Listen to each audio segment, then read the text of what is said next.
Welcome to our weekly Q&A show where we answer submitted questions live on YouTube on Tuesdays at 2 p.m. Well, welcome everybody to our Tuesday show. This is the best we can do at answering questions on a Tuesday. It's actually Wednesday at noon. We normally do this on Tuesdays at 2. And yeah, Aaron, good to see you, man. You ready for this? You don't seem ready. Yeah, I'm trying to. It's kind of hot here today. It's rough. Oh, you poor thing. Yeah. So thank you everybody for subscribing, for being members, for being engaged. Thank you all for supporting the channel.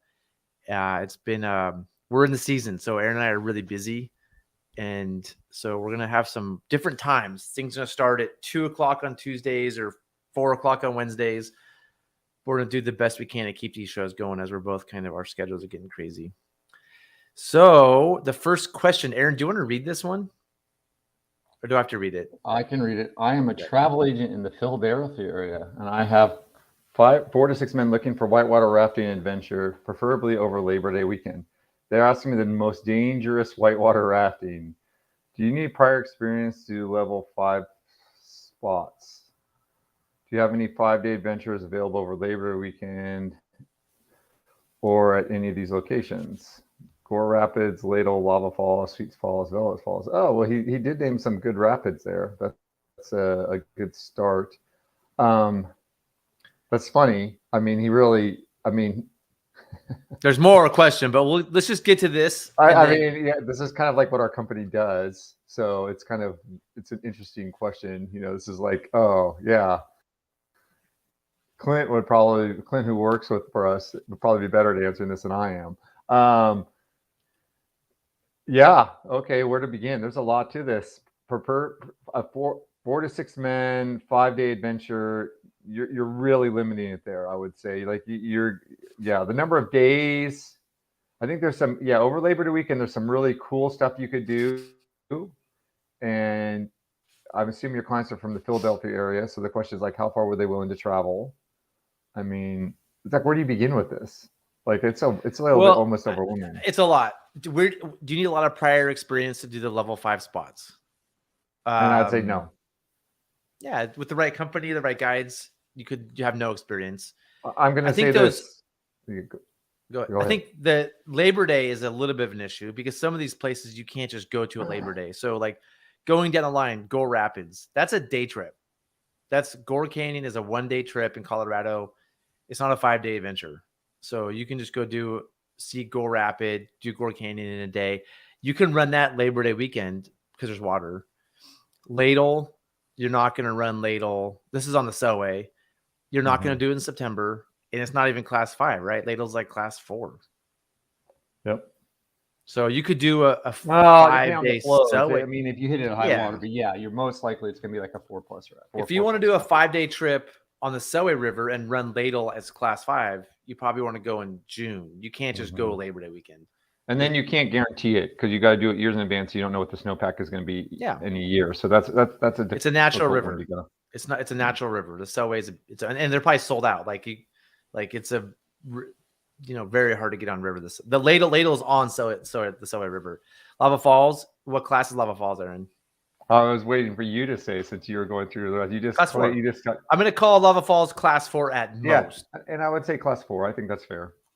Yeah. Yep. So it's not class 5s. It's a famous rapid on the Grand Canyon.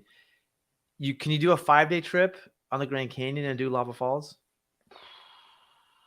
In a motorboat, yeah. But it's going to be tough. You're going to have to do a longer trip down there. Yep. I'm going to say this too, is that I feel a lot of people who want class 5 really want big, high volume excitement. Mm-hmm. And the Grand Canyon meets that. And a lot of people love the Grand Canyon because there's huge waves. You're just going up and down these big waves. It's really exciting.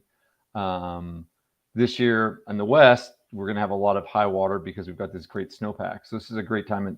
So if you're looking for class 5, that's usually looking for the adventure rafting. That's usually springtime, I would say, on most runs. Yeah.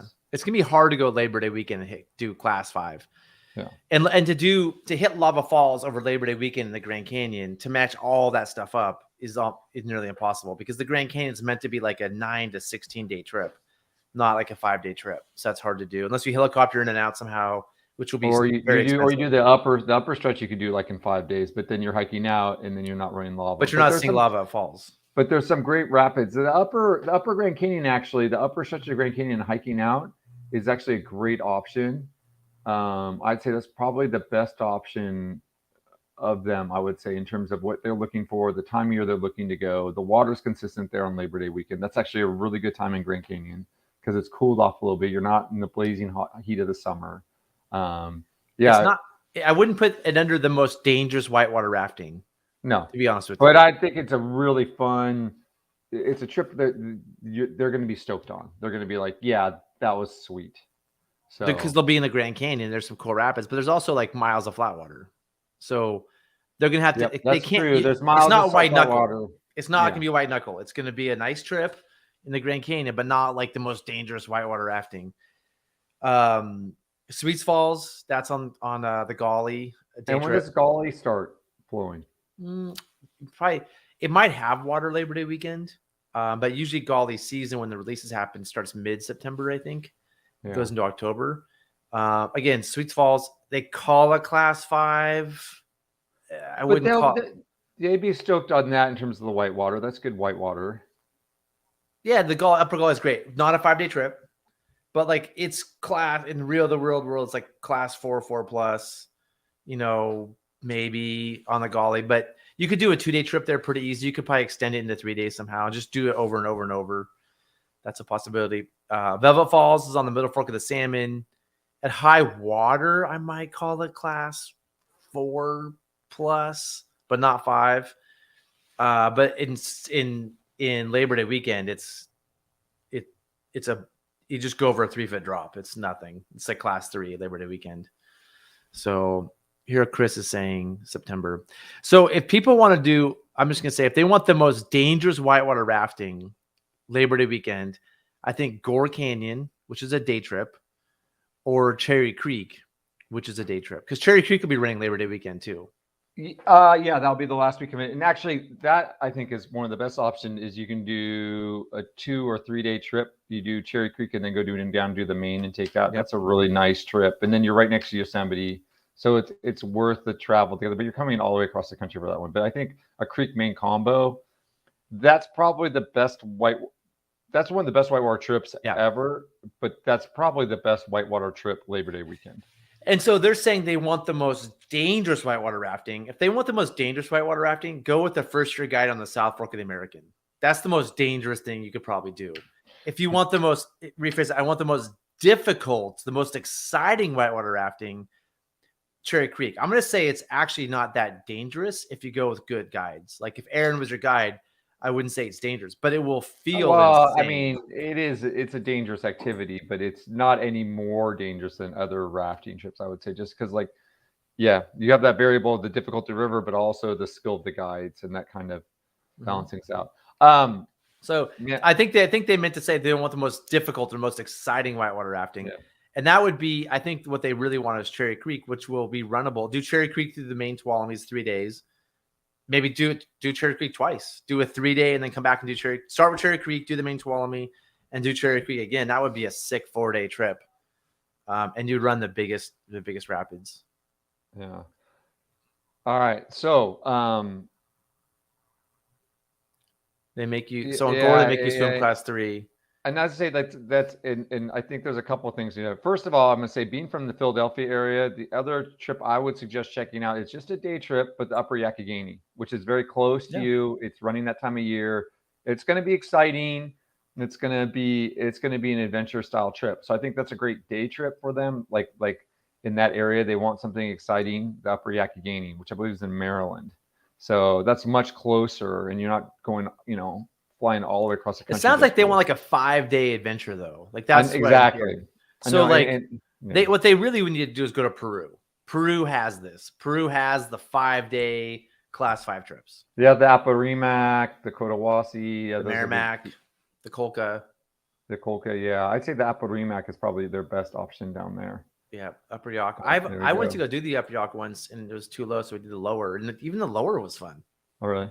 So you could do 2 days. You could do the lower and the upper. Yeah, but once you've done, I think the upper is way more. I think the lower will be boring for what these guys want. If you do the lower first and then go back and do the upper. Yeah, maybe. Yeah. Okay. But if these guys, what they want to do is go to. You need to go for what you want. 5 days. And you want to do the biggest rapids ever. Go to Nepal and run the Karnali. Maybe go do the Phu in Chile. That's big. Yeah, the time of year they want to go though, Labor Day weekend, though, it's not good for Phu. That's true. It's not Phu season. And I don't know. I'm not sure about Peru at that time of year. Or maybe go do the Zambezi. I think that time of year the Zambezi might be good. But yeah, here we go. Somebody's that's right on to the Zambezi. But like in the US, if you want to do like the most, I'm not gonna say dangerous, I'm gonna say the most challenging, difficult. That's just gonna be Cherry Creek. Do Cherry Creek to the Tuolumne. That is it. All right, let's move on. Yeah. But let's go back though. I think we need to go back and talk about that first page a little bit more. A couple more things. Okay. Because they are asking what the most dangerous. Do you need prior experience? I think I want to hit on this a little bit more. Like having run guided these trips, certain people, it's good to have experience just so they know what they're getting themselves into, so they're not overwhelmed by it if they're scared. But I also find a lot of times people who go on easier trips, the guides don't do a good job of training the paddlers, so you almost have to retrain them. Like we used to have a lot of problems with people like, oh, I ran this river, blah, blah, blah. It's class 5. And then they wouldn't listen at first. And it was really hard to train them up. And then we get down through a couple rapids and I'm like, oh, if this isn't even class 5, I don't know why they were calling that. Because we're like, oh, this is, romper room. You're like, oh, this is class 4 plus. You come out like, that's class 4. You're like, yep. All right. Here, you go down for, oh, yeah, this is an easy class 5. Like, that was an easy class 5. You're like, yep. And so I think the big thing is that you got to be fit if you're doing those, and you got to be able to swim. You have if you're really wanting to do the extreme trips, you got to pass some sort of swim test. They do that in Cherry Creek. They do that in Gore Canyon. So you got to be able to do those things. If this is 4 to 6 men who are like got some beer bellies, don't get much exercise, that want to be challenged, and like just go to the Golly. If you're like physically fit, these people, they run, they do yoga, they lift some weights. Ideally, they're under 200 pounds. Well, you can't go up to 250 on these runs, but if once you start getting 220, 230, you're gonna don't do or Cherry Creek if you're not physically fit. Yeah. Just like, and physically fit means like more than walking your dog. It means like you're actively working out, stretching, taking care of yourself. And then, but if you're not physically fit, that's where like the Golly will seem class 5. The lower Tuolumne will be plenty exciting. Things like that. So there's a question here by Paul asking about in Alaska, and in general, Alaskan rivers, there do some day stretches, but the multi-day trips in general aren't that challenging just because of the consequences of going in the water. Like you don't want to run really hard because the water's so cold and they're super remote, and so you're like, no, you don't want to be running class 5 in Alaska. That's super sketchy and not a good idea. Because in class 5 in general, people will end up in the water, and Alaska's idea is to not have people end up in the water. Yeah. I mean, I can't even think of a class 5 run in Alaska you can do commercially that's multi-day. They exist, but I don't think there's any you can do multi-day. Maybe there's 1 or 2 secret ones, but like the Alsec has Lava North, which I would call, you can call it class 5 if you want. So like but it's like a 14-day trip, right? And it's a whole. It's not about that trip is not about the class 5. That trip is about the scenery. There just happens to be a class 5 in the way. So I would say like the Tad is class 2. You're right. I think. Trip. Yeah. I'd go to Alaska for scenery and for the experience, not for the rapids, because the nature of the water and the remoteness adds a lot to it. But I'm going to say this, and we were talking about this trip the other day. When I get people like this, I will say the best trip around, I think, is the Illinois trip for a group like this. They want an adventure. They want something hardcore, continual rapids. It's tough. It's not some, but some weather with it. It's a full-on trip. It's not the right time of year for them because they want to go Labor Day weekend. But I think, like, I look at a group like this and I'd be like, I think you guys would be stoked on the Illinois because it's a true adventure. You're getting out in the wilderness. You can have rain, you can have weather, the river can come up a bunch. There's a lot going on. There's a big rapid on there, and there's a lot of fun rapids, and it's not a trip for everyone. If that's what you're looking for a bonding experience for a bunch of guys, I think the Illinois and in my mind, there's like Greenwall, which is like a yeah, famous Class 5, plus a lot more hard rapids. yeah. With the Illinois though, you don't pick the date; the date picks you. Yeah. So you got to go springtime there. So and you can pick, and you can say, like, I have a trip going Sunday. We're launching Sunday on our first Illinois trip. I'm pretty sure it's going to go, but there is like a 2% chance the flow changes, something changes with the weather, and I have to cancel it Saturday. So like, you can't just pick a date and be like, you have to have some flexibility to do the Illinois. And I'm going to make the claim that Illinois is the absolute best trip out there. I haven't done some of those trips in Peru, but within the continental U.S., I will say that are run, that you can sign up for and go on. Yeah. If it had a dam upstream and had reliable flows all summer, God. It would blow away everything. It would be just like warm weather in that place. It would be like the best. It's like it's the ultimate trip for a river trip connoisseur. But a rough first trip for some people, because you go in the spring when it can be cold. The camps are not like big sandy beaches. You have to walk over rocks to go to the bathroom, and you got to be a little tougher. It's a rugged trip, and like it's an adventure. That's what I say. It's a wilderness adventure. Yeah. But like water quality, rapids, botany, like the camps, it's unparalleled in my opinion. Like it's the best. If I had a group of 4 to 6 men, and I wanted to do a river trip with them like this as more adventures, I'd be like, dude, let's go in the spring. Let's go run the Illinois in April. Let's try to get on one of those trips. And then what's nice too is it's a smaller trip. So you're 4 to 6 people, depending upon who you go with. There's not going to be a lot of other people on the trip. And if there's 6 of you, got like 8 is kind of the maximum. So if you could find a group of 8, then you definitely have the trip to yourself. And with a group of 6, depending on the outfitter and the situation, you might be able to get it to yourself anyway. Or just buy it out. Just pay for 8 people and take 6 or whatever. Like just pay for all 8 spots and take your 4 to 6 people if you can afford that. The next question, I assume you'll have a guide that will accompany these men. How exactly does this work? This was a question that was asked of our company. So we don't. So we're just answering it because it's hard to answer thoroughly in an email. Just to answer this question, we cannot offer what you've asked for. Like we don't run any of those trips. We could do Velvet Falls in September, but it's not Class 5. It would disappoint you, and it won't be 4 days. So like it's not going to work with us. Basically, you're going to go with the company, and they will provide the guides. But I'd say, and they don't want to go to the East Coast. They're not looking at the West Coast. Yeah, they don't want to go to the West Coast. So I say Upper Youghiogheny is probably your best option.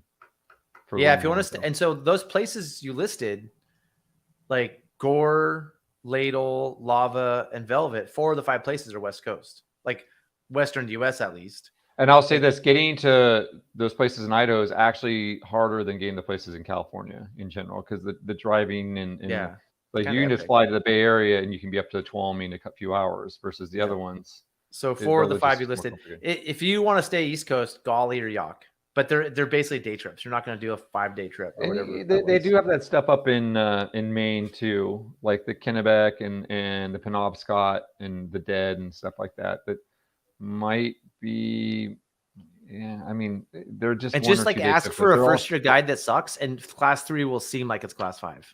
Hey, what about when do they run the Magpie? Up in like August. I think Magpie there's a 2-week window in August. I think the Magpie.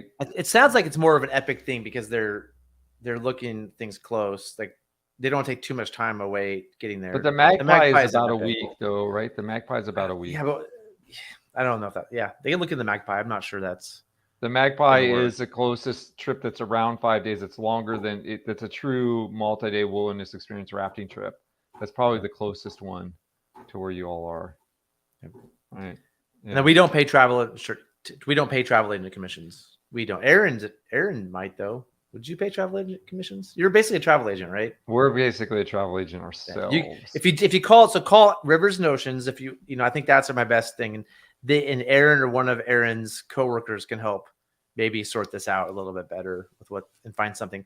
They might pay Aaron because you're already getting a cut when you. We get a cut. Yeah, I mean the outfitters pay us. Like outfitters pay us because we send guests to them, but it gets a little tricky with that. Depends on what you're looking for and how the whole thing lays out. But yeah, give us a call and we might help you out a little bit. All right, let's move on. Oh, one more question.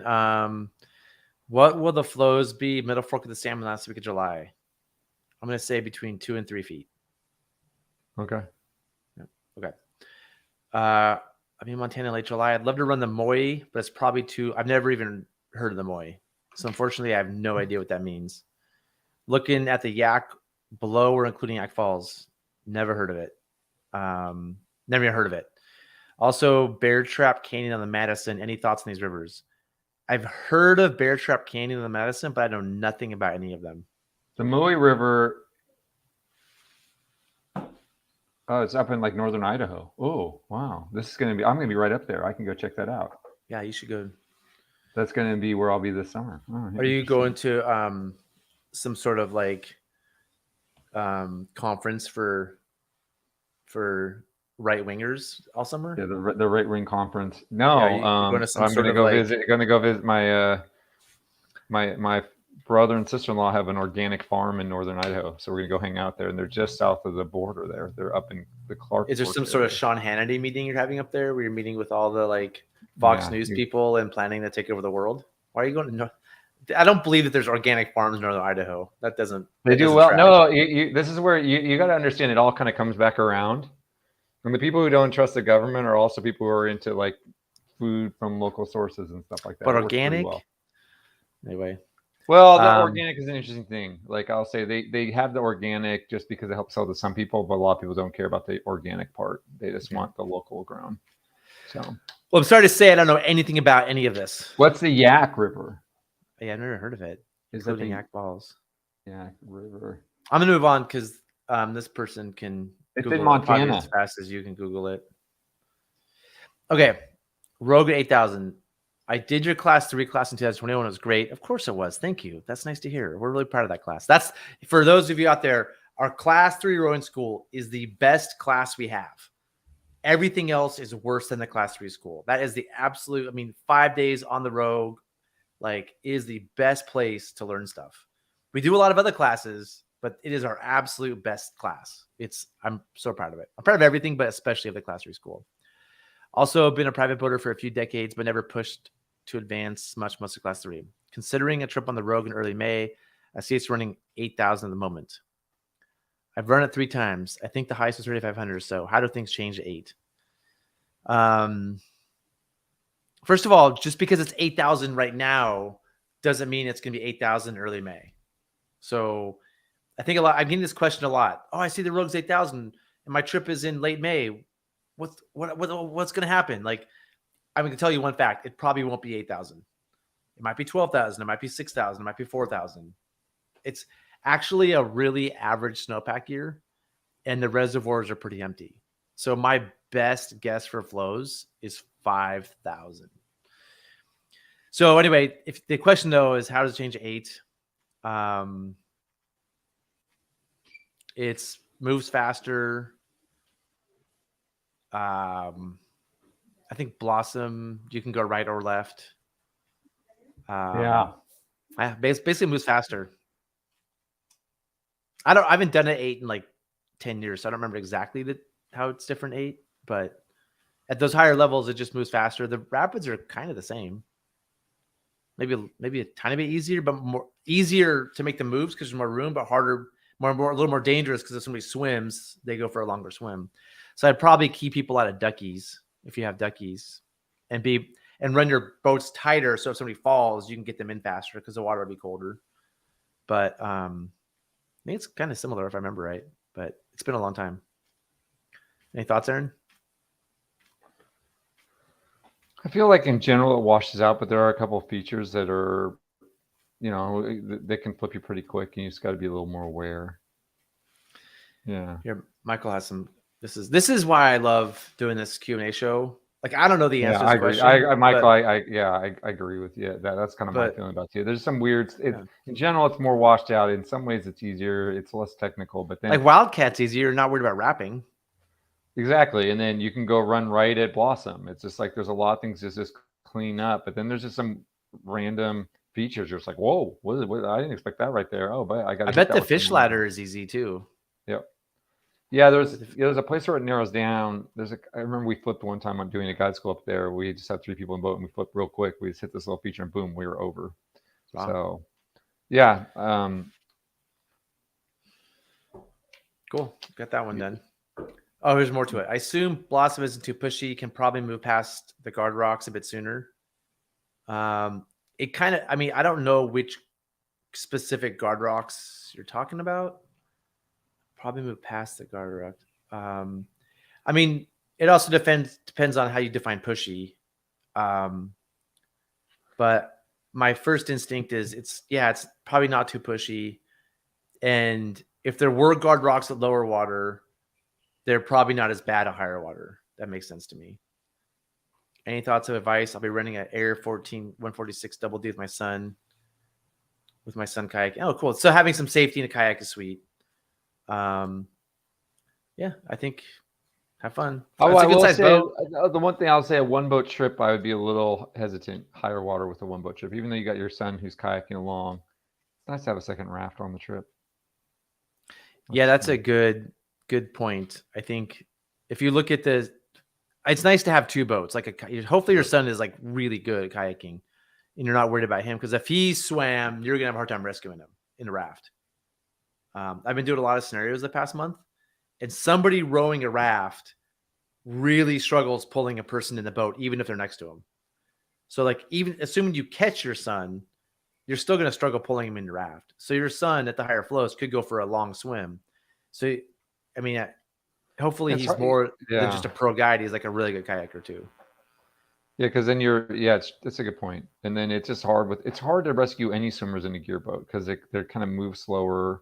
It's easy if you have a person in your boat to pull them in, but when you row up to somebody, let go of the oars and go to pull them in, it's from that side position over the spare oars. We did a scenario yesterday where I put a pinned swimmer in the water, and they rowed a catboat out to it, and they could not get the person in the catboat.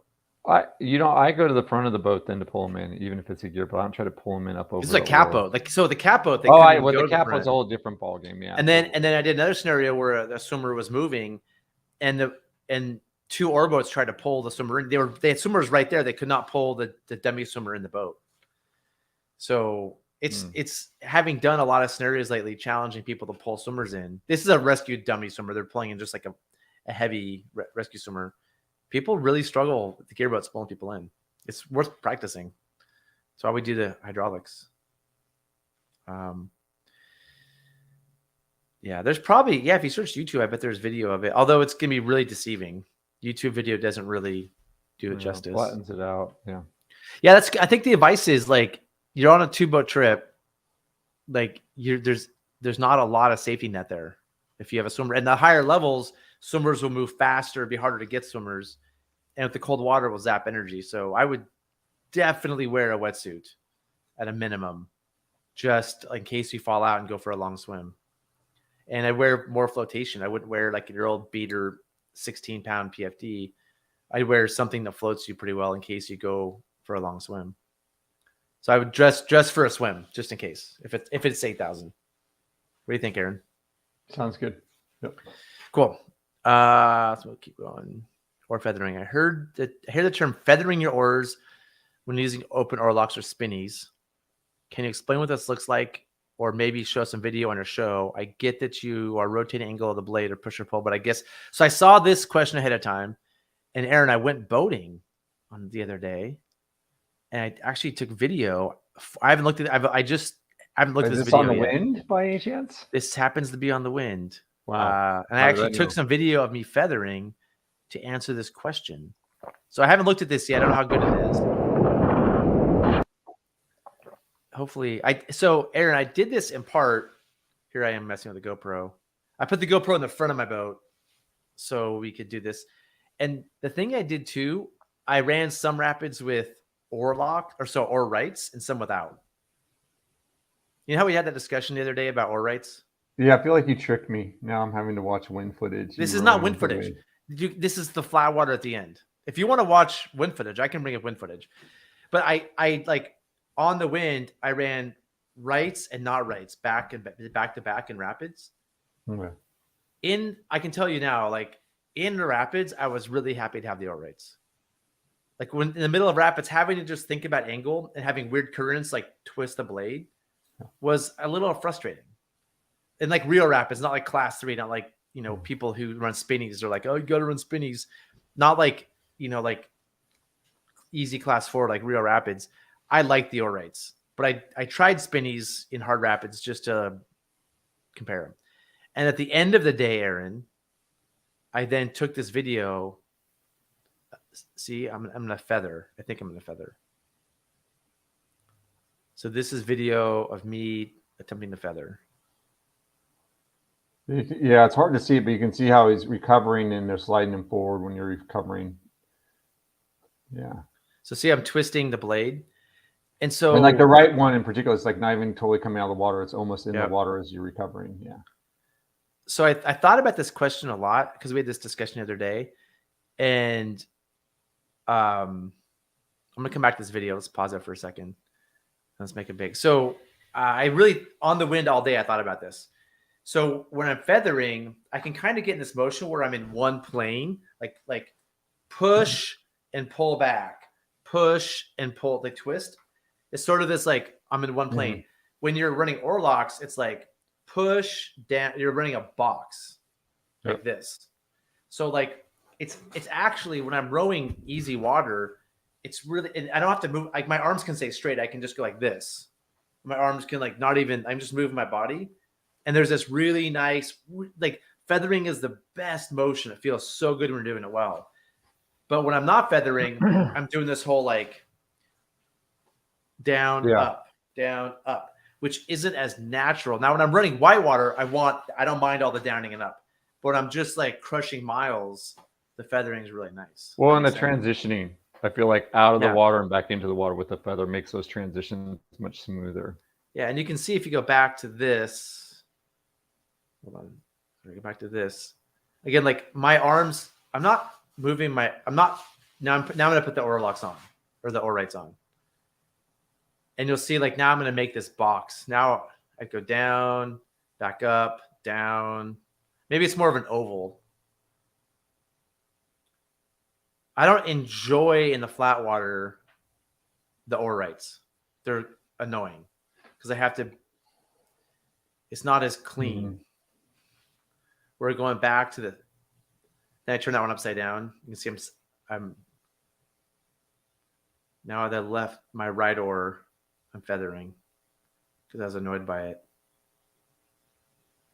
I put it back. So just going back like here, you can see like this is feathering. When I'm doing it well, my hands are barely going up and down. They're generally in the same plane in front of me, and it's very natural. And when you get into the rhythm really well, the blades can feather through the water. And so you're barely moving your hands up and down. And my elbows don't even have to bend that much. Like this is all body. It's a little bit of arm, but I'm using all body to push.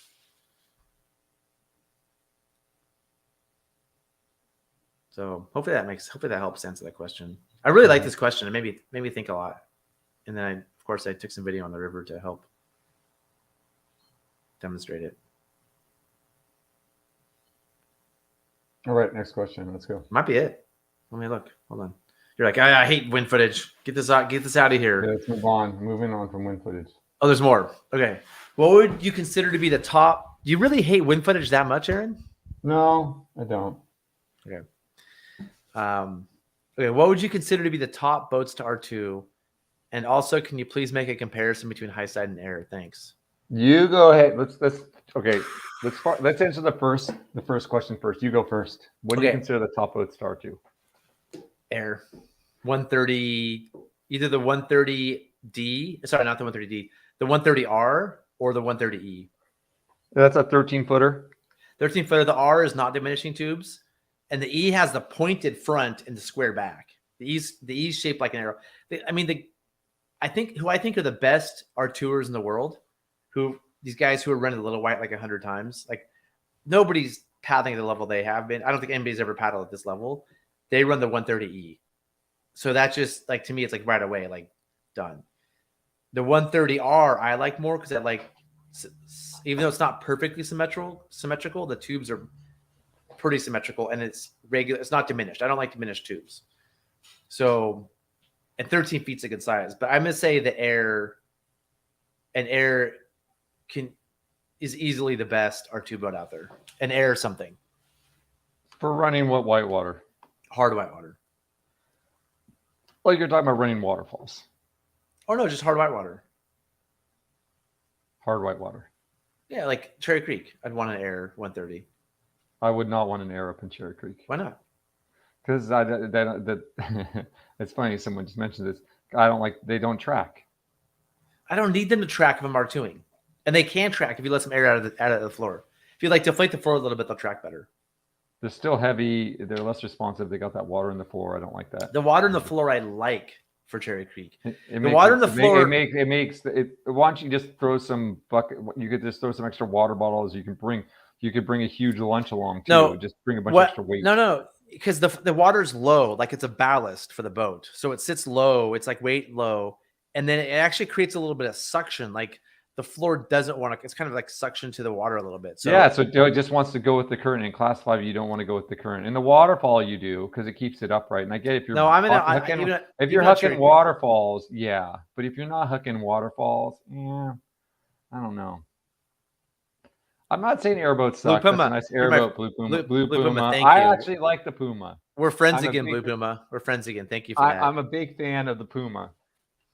So Aaron, I miss you haven't used an Aire enough, and I don't have used them enough. Okay, I think the best R2 boats in there. I don't think it's the best boat. I have some problems with airboats, but for R2ing, I'm gonna say like it's the best. What do you think? I've R2'd. I think they R2 well.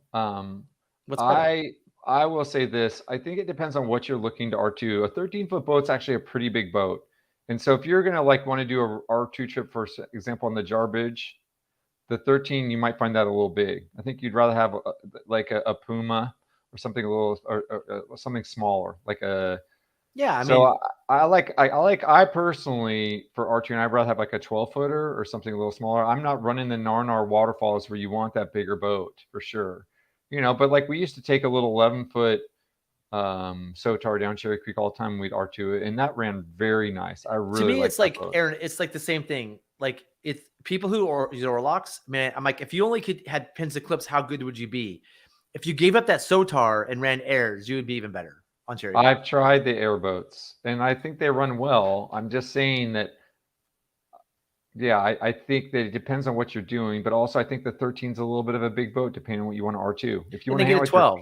Get a 12. I think the 13's a good overall size. I think the 11 is optimal for R2ing. No, it's not. What about the Grand Canyon? You're not going to you're going to want the 13. The Grand Canyon, no. What about Cherry Creek? You're going to want the 13-foot in Cherry Creek over the 11. No, the 11's great. No way, you're crazy. I'm going to want two. That's what we were running all the time. That's great. You did.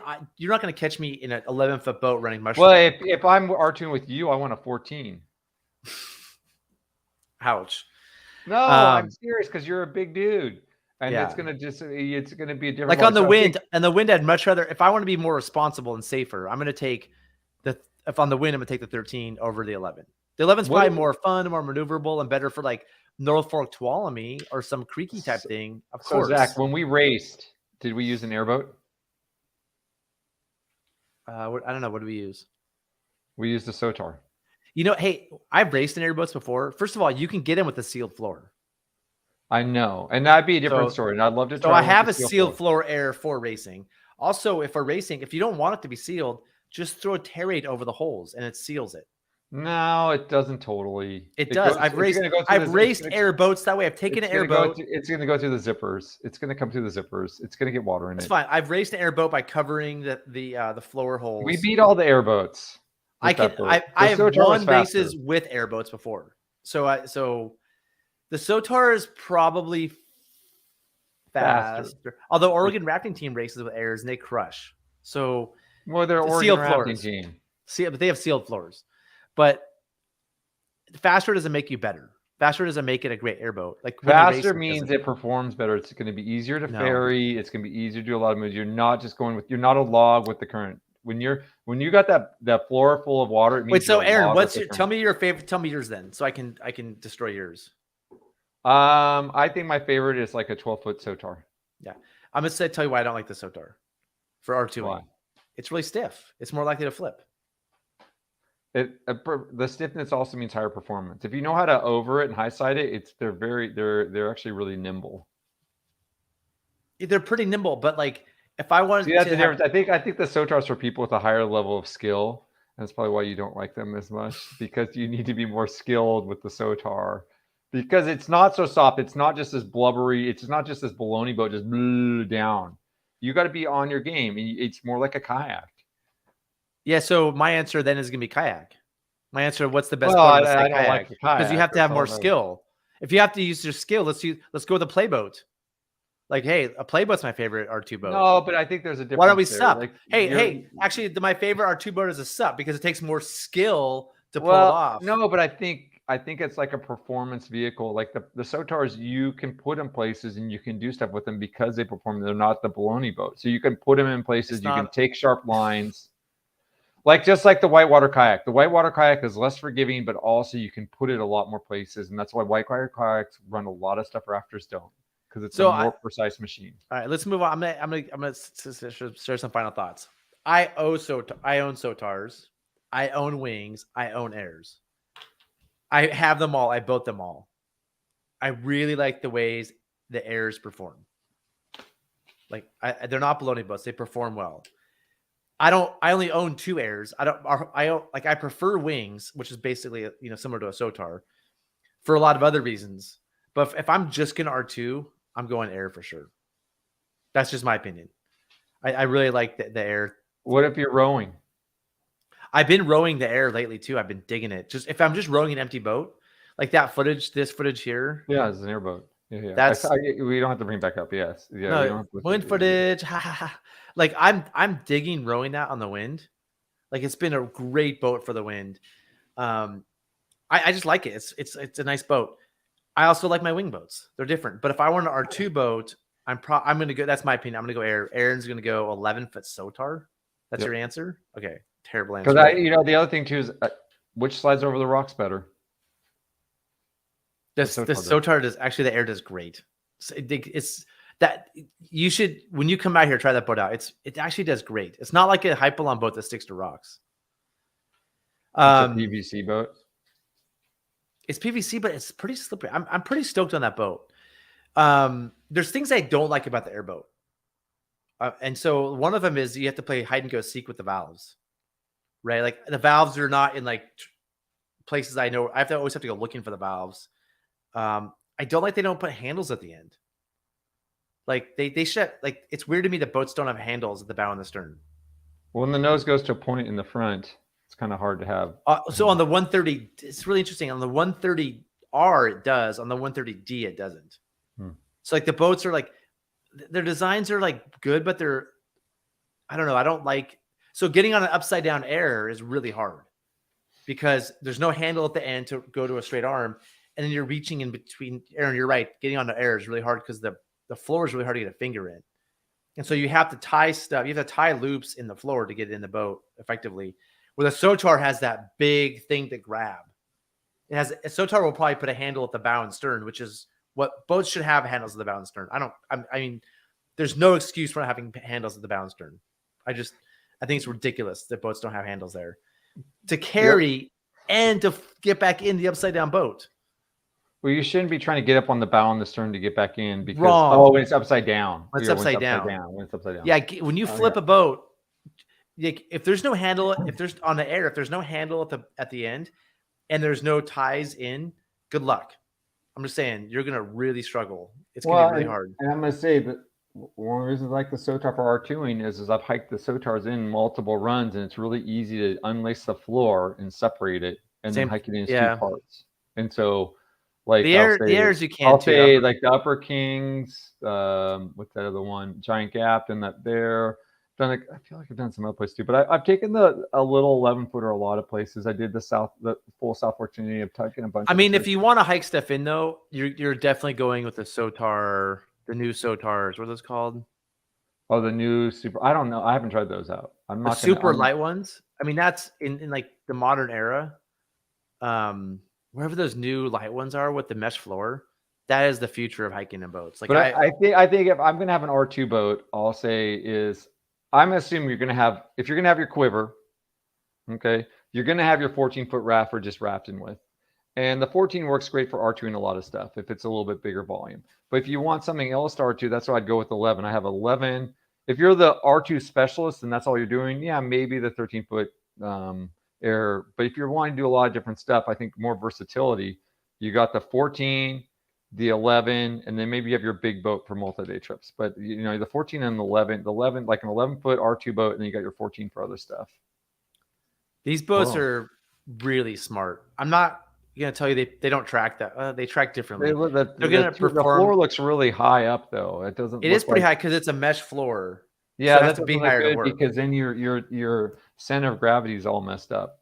I'd rather have a regular floor that you just take out and then you can just lace it in. For hiking in though, I don't know. I have no friends who have boated this a bunch and they love it.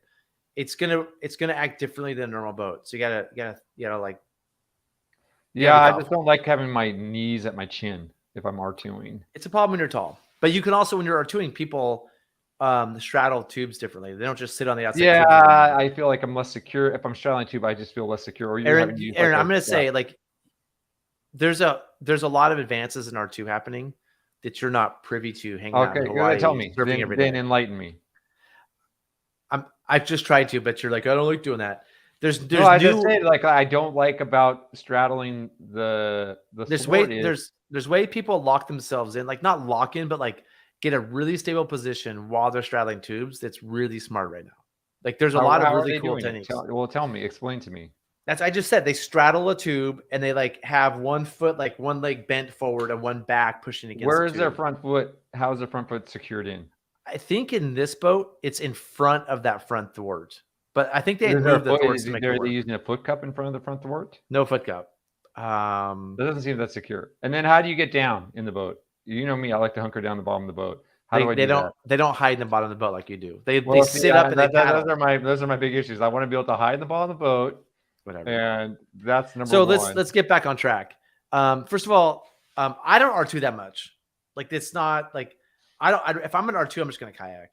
Like to have to go find a friend and have them not bail. Like R2ing is annoying because you have to have a partner to go with. And then in the morning, like, oh, I can't find somebody to watch my dog. And you're like, okay, I guess I'm not boating. It's just frustrating to me. So if I'd rather just kayak personally. So I don't R2 very much. So you're saying I have more experience R2ing and you keep telling me I don't know what I'm talking about. That's what I'm hearing now. Yep. That's what's happening. Yep. So I hear the back cats are cool. And I have friends that swear by them. I'm not going to try it out because I don't R2 that much. It's a back cut. It's a Rocky Mountain. Is that like the equivalent of the shredder? Yeah. Actually, we had one of those in our Lake Tahoe schools. A guy brought it along, and it was I ran bogus in it actually. And it was fun, and yeah, it was fun. I enjoyed running it, and it seems like, but for how actually that's not that expensive. They're not that expensive. Yeah, it was fun. It's a cool boat. I think I like the tubes. I like Rocky Mountain's a cool company. I mean, my other thing is I try not to buy boats I'd like to buy boats that will last a long time. And this isn't I think it's RMR, but it's PVC. It's probably gonna at best last 12 years. Okay, now the PVC, Tom, who was on the course, is saying how they just switched over and they've started welding the PVC. And in the past, the PVC, the seams were the problem. Those would fall apart with the glue, and now they're welding the PVC. We'll find out in 10 or 12 years. I know. I'm curious to see what happens. Yeah, and if any of our listeners have bought one of those new ones and tried it out. So. No, these are sweet boats. I know they're great boats. I just personally, from an environmental perspective, trying to be environmentally conscious. Oh, geez. When I buy gear, I want gear to last a long time. I don't want it to have a deadline. And the PVC boats historically don't last. They're disposable in a way. I mean, you can buy 2 of these for the price of one that's going to last 20 years. I'd rather buy one than throw away a boat in 12 years. That's just a personal opinion. Same with all the gear. We buy gear we can replace, we can fix, and it will last a long time. Not Why like do you think it costs twice as much, Zach? to make higher quality boats. You know, why do you think the materials cost twice as much? Probably because it takes a lot more energy to make the materials. So it may not be as environmentally friendly as you think it may not be, but I'm not going to do. I'm just guessing. Because the cost part at the end of the day shows a lot about the cost, right? That's how much what it takes to build it. I mean, I'm not worried about energy. I'm worried about the stuff that they have to go make. They have to like use all the chemicals and like. That's what I'm saying. And the other stuff is more expensive, so they're probably using more chemicals. It's a more involved process. That's why it's probably more expensive. Maybe I'm wrong. I don't know. More expensive because it's used more. It takes something costs more because it takes more resources, right? Unless it's subsidized by the government, and that gets into a whole different ballgame. But if it's not. I mean, the fabric. I mean, the reason these cost less is because they're made in China, and so it's not all material. Yeah, but some of the other boats are made in China too. But some of the other PVC boats. But like Sotars are made in the U.S., Wing is made in the U.S. Why is China not making polyurethane or Hypalon boats? I don't know. I think they do make some, but there's like a factory. I'm now gonna talk about things I don't know that much about. I'm gonna tell you what I think, and if anybody knows better, correct me. This is what I've heard in my memory of how this works. There's one factory in China that all these companies use to make rafts. And somebody super smart comes in and says, hey, design this raft and have these dimensions, put the D-rings here, create this thing, and they make rafts. So that's how Vanguard got started making rafts. I don't know if they probably still make some rafts, but you don't hear about it very much. And then what's that, like bullet rafts, same thing. Really great boats, great D-ring placement, great tube size. I think it's the same facility, but they stopped making boats because I think they struggled with some of the issues that PVC boats have. And then now Rocky Mountain is the one that's gone really successful. And they send somebody over there, design really smart boats like this, and maybe they improve their processes. But it's the same factories, same materials, I think, between all of these different manufacturers, just different designs and different brand names. And they ship them over from on containers. And so I think that they're as good as they can be for being PVC. But my personal history with PVC is they start falling apart after 8 to 12 years. And I don't like boats that fall apart. They become maintenance headaches, and then you're throwing away a boat. Yep. I agree with that. But yeah, totally. So like we don't know. Armar is, I don't know how old that company. I think they're 6, 7, 8 years old. Like we'll find out in 12 years how long or whatever. When people had their Armar boats, maybe 12 years from now, they're going to be like, yeah, these boats are still crushing it, right? We won't know until the company's 12 years old. Oh yeah. I don't know. And again, I apologize if I'm offending people. RMR is a great company. The people there are wonderful. I really like their enthusiasm for the sport. I'm not bad-mouthing them. I'm just saying the reality I have found in my experience with PVC fabric, and I could be completely wrong. This is just my experience. And it's really great they're making a boat that people can afford, right? So $1,600 for a boat is amazing. Like that's awesome, right? So I think that it gets people into the sport. So I'm super stoked on what they're doing. Okay. So sorry, we went a long tangent there. Let's go back to the question. So let's make a comparison between Hiset and Aire. Let me talk about why I don't like Aires again. They should have handles at the bow and the stern. They don't have handles on the sides of a lot of their boats either. The valve placement is weird. And there's one more thing. I'm not a big fan of the zipper. It's a love-hate relationship with the zippers and the outer inner fabric. There's just a couple other small design things that just kind of annoy me. So I think it's the best. The Aire. The Aire. I think it's the best R2 boat. But there's some stuff about Aires that I'm not super stoked on. I think having 2 layers of material is it's easy to repair, but you're more likely to repair it. Well, is it easier to repair? Yeah, it's not that hard. You have to patch the inside and you have to sew the outside. You got to repair 2 pieces of material, not just one. Yeah, but I'd much rather sew something than glue a patch on. But you got to glue a patch anyways. No, you should tear it on the inside. Which you can do tear it on any boat now, pretty much. So But like the other thing we do, Aaron, when I bring an Aire, I typically have a plastic cutting board, and I just shove it in between the 2 layers, and I don't even sew the outside layer. So when there's a tear, I just tear raid the inner layer, put a cutting board on, and I'm done. Okay, it sounds like there's tears often if you're bringing a cutting board for tears. Well, that's what I'm saying is you're more likely to tear an Aire, but it's also pretty easy to repair. I mean, we had one in a class this year on a stick tore it. So they're not as durable, but at the same time, Aire's warranty is amazing. It's 10-year no fault. Like if you tear the boat on the river and it's your fault, for 10 years, they will repair it for free. You have to pay for shipping, but that's an amazing warranty too. And the other good thing about Aires too is if you blow the floor, they can just send you a new floor. If you blow the outer tube, they can just do an outer tube. If you blow the inner tube, like it's very modular. So if you destroy part of the boat, it's easy to put a new module in there. If you blow your floor on your 11-foot SOTAR, they have to make another custom 11-foot SOTAR floor, which is a very custom thing. Yeah.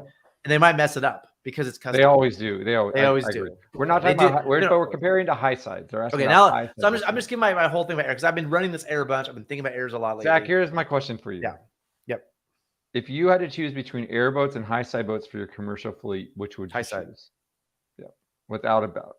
And why is that? I like for commercial use. It depends. If I'm doing day trips, I'd probably go Aire. But multi-day, I'm gonna go high side. Why? Just because high side? I don't think Aire makes good gear boats. Both in their designs, I'm not super stoked on. They're okay. They're good. But I just don't, the double layer, like getting a lot of sand in it and having to like drain the floor all the time. And I just don't think it's so you would run a high sides for your gear boats and Aires for your paddle boats on multi-day trips? I consider it, but then you have 2 different styles of boats. Let's just assume you don't have that issue. I don't think like Aire, I like big tube boats. And so like the Aires have their designs. And the one thing I love about Aire is they're like, here's our designs, take them or leave them. I appreciate there's no custom. I think custom is a problem for rafts because there's too many weird designs out there. It's like, hey, Aire's like, we make this boat. It's really good. You should buy it. Right. I think their boats are really good for private boating and for like day trips, but I want a bigger tube boat for overnights and for like harder rivers. I like that. I don't like how small tube their boats are and as a tall paddler, my knees end up in my chest and I don't want to deal with it. Well, I'll say I'm a big fan of the Puma and the Super Puma. I like those little boats a lot. I think they're great boats. Yeah. My big issue with the Aire over the high side, I think there's just more stuff to fail in the Aire. It's more complicated. There's more things going on. The zippers, there's just more stuff to jam up and to need maintenance on, which as a commercial outfitter or you're guiding all summer, no, let's keep it. You want simpler boats. Which reminds me, I'm putting together Aire repair kits right now. That's what's right here. And so I have, like a needle and thread. Here's the thread, the needle's in here, but you need this. I'm not even sure what for. And you need like these little things that come in it. Yep. The repair kit comes with a zipper, which I just dropped. That little things little things to connect your zippers together so they don't come undone. Yeah, like it's not my repair kit. You can see is pretty small. Like it's really nice. I can just shove it all in this little tube, and I have a repair kit for an Aire. So it's like minimal stuff: needle and thread and some connectors. This is a pretty sweet little repair kit for an Aire. And I think Aires are great boats. But I'm also more likely to have to repair it. Like I'm more likely to do a repair because they're more likely to have a problem. Yeah. I remember having a huge tear in that Aire boat one time when we were R2ing. We weren't R2ing. We were running that nasty river that got Kevin sick because he flipped over in it. Remember it's called Bear Creek. It was it was the outflow of a waste treatment plant that only flowed like once a year. And Rory was like, "First descent, guys. They're releasing from the waste treatment plant." And I remember when Kevin rolled over where it was like, "Oh God," and he got so sick a week later. Oh my gosh.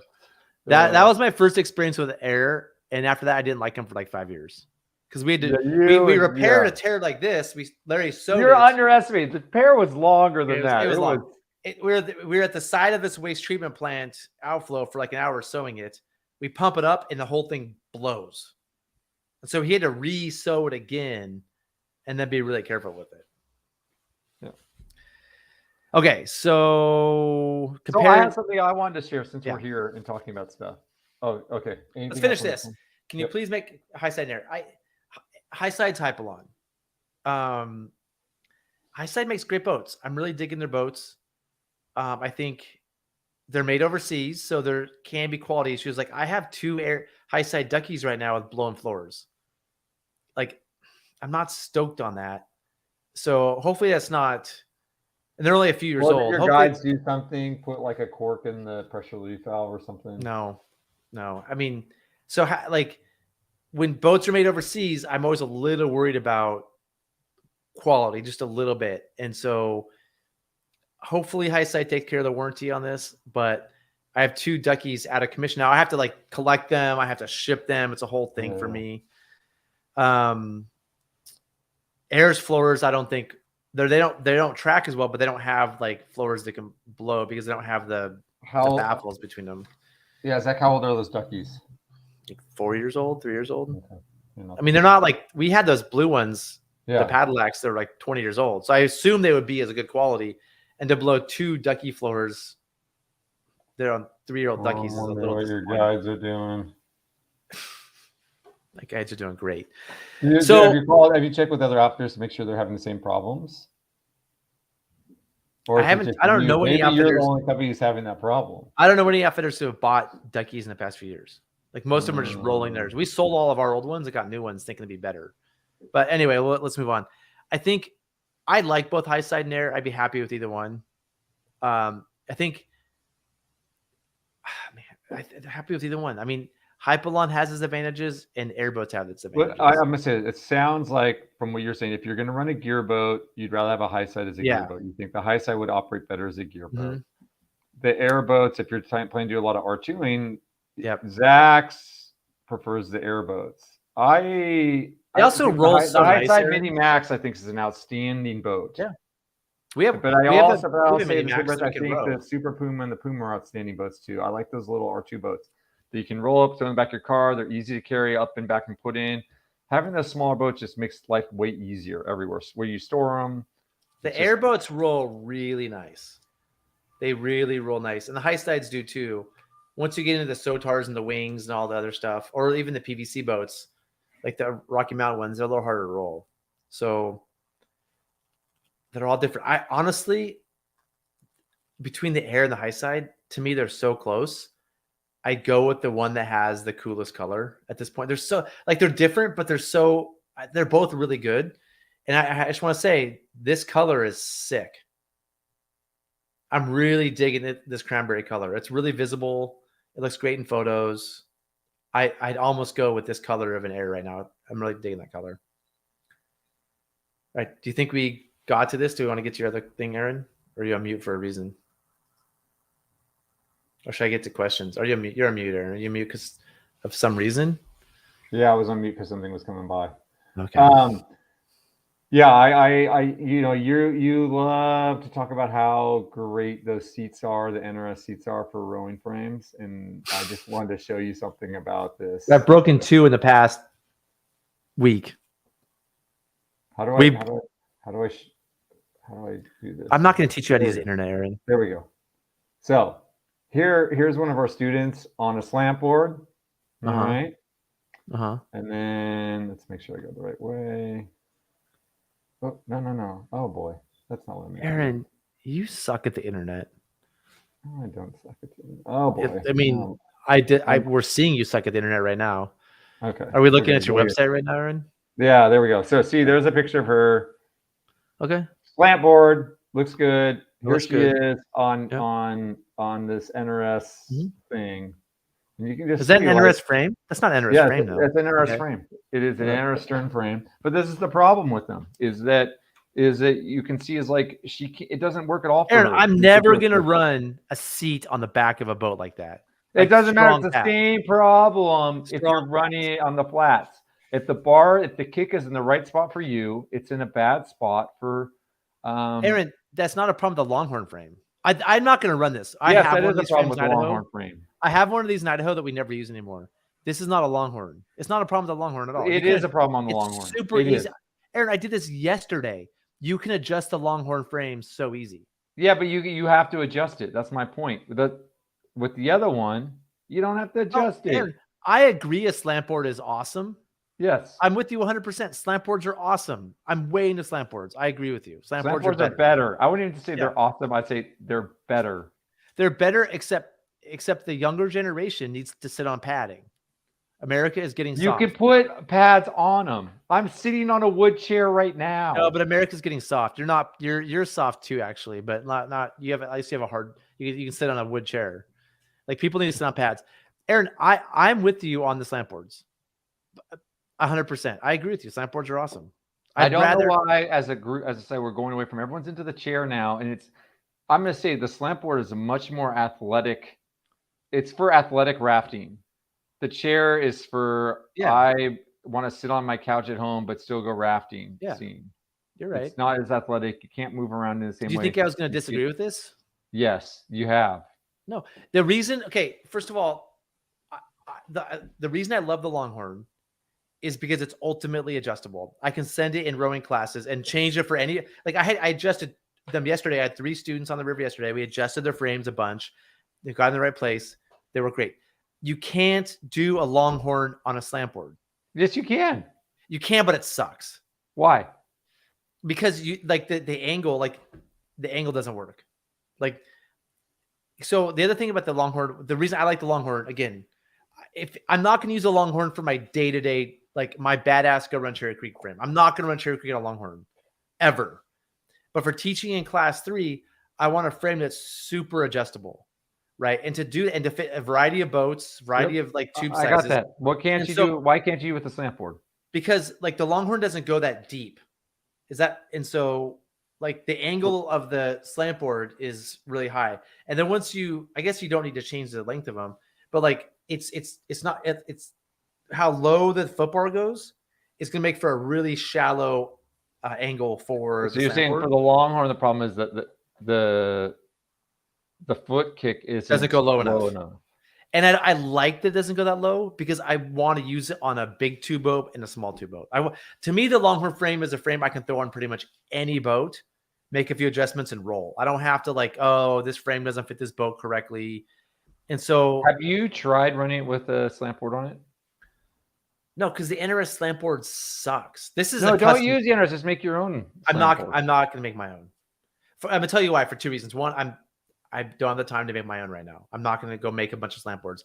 And 2, I know my students are not going to like the slant board because they're Americans and we're getting lazy and soft as Americans. They want to sit in their padded chair. So like, I agree with you 100%. The slant, and yes, I did just call my students and my customers soft. I'm sorry. I apologize, everybody. I shouldn't have done that. But we're all soft. We're all getting soft. I agree with you that the slant board is superior in pretty much every way, except it doesn't work well on adjustable frames. I feel like you could easily make it work on an adjustable frame. Also, on an overnight trip, Aaron, people are like on my commercial rigs, we sit on coolers. Yeah, you sit on a cooler, which is like it's flat. It's doesn't have a little back. My problem with the seat is there's a little back on it, so you try to roll backwards, it stops you too. Yeah, I'm not going to put a seat on top of my, so like I'm not going to use a slant board all the time because I want to sit on the cooler sometimes. But like, I understand that. I have no problem with the cooler. It's the seat. The seat on top of the cooler. I just have a problem with the seat in general. The seat on top. The seat is great on these adjustable simple frames, or like the NRS frames and they're super expensive. It's like most of the cost of the frame is the seat. I just had 2 break. Like the seat and the little attachment part on the bottom between those two, that's like $250 of the frame. That's like half the frame is the seat. Yeah, and they're making them low. They're not making them as good. So the gray top part is separating from the black part. Oh boy. And so I have 2.5 broken ones in my yard right now. So there you go. If you had a slant board, you wouldn't have to deal with it. I have to make the slant board. But also like again, cut a piece of wood. For me, for just a simple frame, I like on the wind, I don't mind having this. You can see it. Let me show you some more footage of the wind. Like I don't mind the seat there. It's a simple frame. I can throw it in. It's super light. I'd rather have a slant board. I just don't have one. Actually I do have one, but I didn't bring it. I'm super happy with the padded seat there. You get me worked up, Aaron. Let's go to comments. Yeah, Sean, working on that. The guy, I got your email, and who are you talking to? Oh, sorry, different one, different comment. Can we hear Aaron's definition of tracking? I saw a different. I thought you pulled up a different comment. I'm going to go through them in order, and so we can get to the questions. I didn't realize we were so far behind. Why do we need to hear my definition of tracking? Are we going to discuss that on Friday? It's one of our viewers that wants to know. Are we going to discuss that on Friday or not? We're not. No Friday show. What? No Friday show. Oh boy. Next Friday, a week from Friday. Tracking. My definition of tracking. Oh my gosh. I'm not ready for this. I would just say in general, the direction the boat points it wants to go, and that's for you just stole my definition. No. The biggest reason is, and I say the direction you point the boat it wants to go, and the reason for that is there's less resistance on the front because it's narrower and it's got kick on the front, and the side is flat, and so this slows you down more. This has less resistance, so it wants to go in the direction it's pointed. It kind of acts. The outside tube kind of acts like a keel in a way, as it sits in the water. And Smurf waves keep it moving. And well, and the little waves, any waves that hit it also definitely compound the factor. Like if you hit a wave or hole, anything with the sideways, it's going to slow you down this way and push you across that way, right? We know that part. And so just imagine, think about just a bunch of little waves. So I think there's two things we need to cover here at some point: your definition of tracking, and then the mechanisms that cause tracking. Because I think there's more than one mechanism that causes tracking. Oh, there's definitely more than one mechanism, but it's based upon that same premise: is less resistance, more resistance. Yeah. Cool. I think Blue Puma, this is a huge thing. The Aire thwarts are the best thwarts out there. Really? And yeah, they can super adjustable, really tighten the boat. You can make one side, you can easily make it kind of cockeyed for taller paddlers. I think for R2ing, you cannot beat the Aire thwarts. Have you tried the Sotar version of it? There's no Sotar version of the Aire thwarts. Yeah, the Sotar has adjustable thwarts as well. I haven't never heard of them. Yeah, they make them. They've made them off and on for a long time. Well, I've never seen them. I think the Aire ones are They've got 3 camshafts that come down. They tie into the floor. Never seen them. Yeah. The Rogue Series boats, yep, those are sweet. What do you think about a 14-foot boat at 5.5 in the middle fork? Depends who you are. I mean, your company will be running them, right, Zach? You'll be running paddle boats, 14-foot paddle boats. 15. Big 15. Tube 15s. Depends on the 14. Is it a small tube 14? Is it an Aire that's less likely to flip? Is it a Sotar that Aaron might like? It depends on the tube diameter. Depends on you. Yeah, depends. Are you rowing it versus paddling it? Depends. Lots of questions. I think in general, it's probably fine, but it depends on a lot of stuff. Have you used a real shredder before, Aaron? Not sure. I have one. Remember. I don't love it. It's a little floppy for me. It's a pool toy. It's definitely a glorified pool toy. It's more than a pool toy, but it's a fun pool toy. It does fine. I like it. Some people swear by it and run class 5. They're whatever, but I think it's a little soggy to me, even if I pump it up, and it's grabby on rocks. So I think it's a good East Coast boat. But on the West Coast, where we're going over rocks a lot, I've seen people struggle with shredders. Things cost less because the cost of labor is cheaper. Yeah. When you make it overseas. Well, Logan, that part is definitely one variable, but yes, that is true. But the PVC boats, in general, they're cheaper. So you might inflate and garaged. Yeah, sweet. That's a great boat. I mean, they make great boats. Is this? Hey, let's go back to that last comment for a second, though. Yeah. If you're paying people less, that means they're having less of an impact on the world because they're spending less. They need less money. So, yeah, I mean, if you're paying somebody in America to make the boats, you're paying them to like drive their car to work and get their lattes. Yeah, exactly. Your footprint is way bigger. And then when you're buying the cheap one made in China, you're helping those poor Chinese people out. When you're buying American made boats, you're helping us become more soft. Yeah. Okay, the owner of the company is a commercial airline pilot. From what I understand, he makes regular trips to China and makes. Yeah, I think I didn't know that he's the owner, but like I really like RMR. I think in terms of making PVC boats, they're doing a really good job, but they're still limited to the fact that it's PVC. So I think that's still a limitation. Yeah, it depends on the model. My opinion, and I try to change our order when I realized it didn't have bow and stern handles to get them added, and I called them too late. I just think that rafts should have bow and stern handles. I think that should be a standard thing. I don't. It makes no sense to me. Because I don't care about that. Well, I'm never carrying by the bow or the stern. Two people, somebody in the bow and somebody in the stern. No, on a narrow trailer. Outside. Yeah, I know. Yeah. On a narrow trail, you never carry a raft on a narrow trail. Not like that. I do all the time.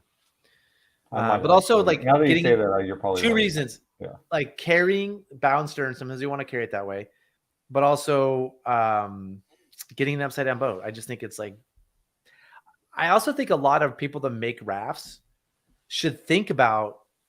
They should look at their designs and say, how do you get in this boat when it's upside down? Yep. There are things we could change to make it easier to get in this boat when it's upside down. Also, if somebody wants to string a perimeter line around it, maybe we might place D-rings more strategically to help people put perimeter lines on their boats. Also, if the boat wraps and you need to attach a 2-point system to it, are there enough D-rings to attach a 2-point system to it without 30 feet of webbing? So I think that like there's all these considerations having to do with safety that and rescue that could be put into boats to make them better. Especially teaching classes the past month, like I'm like, oh man, sorry you can't get in your boat. They just didn't think about you when they made this boat.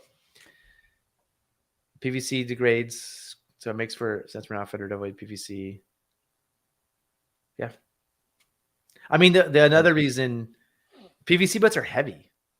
Yeah. So carrying them is brutal. That's why the small PVC boats are nice because they're when you got a little 10 or 12 footer, it doesn't matter as much. When you get to those 18s, it's crazy heavy. Man, we got a lot of comments. Yeah, an Aire with a sealed floor. I like the sealed floor in general. I don't like the sealed floor when I'm carrying the boats a lot. Like we've been carrying airboats a lot on our heads at one of our takeouts, and every time it's like peeing on me as I'm carrying it over my head. The sealed floor or the unsealed floor? The unsealed floor. So sorry, the unsealed floor. I pick it up and it's like while I'm carrying it on my head, it's like basically water's falling on me as I'm carrying. And so you're carrying a bunch of extra weight. You're beating up your back a lot more. I hate carrying the Aires. Like grabbing our wings, I'm like, oh good, I get to grab a wing. When I have to carry an Aire, I'm like, it's heavy and it's peeing on me. Don't the Aires have a lot of rocker too? I feel like the airboats have a lot of rocker. I think they have a good amount of rocker. Not too much. I think it's an appropriate amount of rocker. But if I'm racing, so also like I want the non-sealed floor for everything except carrying it a lot and racing. Racing, I want the sealed floor. Not sure what that is. Pepto-Bismol. Purple. I wouldn't have been my first choice, but every time I'm on the river, there's more. Yeah, I gotta tell you, these bright colors, I'm really liking. Also just for rescue, they're more visible, easier to like yellow is great. Yeah, we're not making river harbor frames again. Aire and I used to make slant boards. You probably know this, and sold them. What a headache. No, you're lucky you got one. I'm making tarps again. Hey, we have tarps for sale again. Oh, should we do a word from our sponsor? Can you do the introduction for our sponsor, Aaron? I don't know who is our sponsor. River Hardware. River Hardware. Who sells other companies' gear? Some, but we look at this as our own gear. This tarp.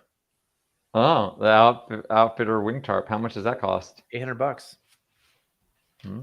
If it was made in China, it'd probably be like $500. But we have to pay. Is it made out of silicone or is it made of polyurethane so it's going to rot? It's nylon.